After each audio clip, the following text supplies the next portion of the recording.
भूखों को गोली, नंगों को हथियार पिनाए जाते हैं, सूखे कंठों से जेहादी नारे लगवाए जाते हैं। लाहौर, कराची, ढाका पर मातम की है काली छाया, पख्तूनों पर, गिलगित पर है गमगीन गुलामी का साया। बस इसीलिए तो कहता हूँ आजादी अभी अधूरी है, कैसे उल्लास मनाऊं मैं।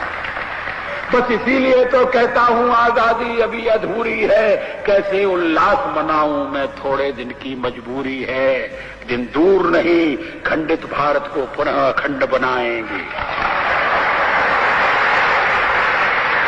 दिन दूर नहीं, खंडित भारत को पुनः अखंड बनाएंगे। गिलगित से गारो पर्वत तक आजादी पर्व मनाएंगे।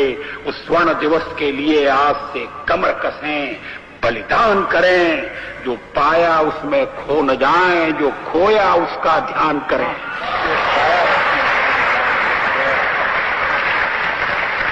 बहुत बहुत धन्यवाद।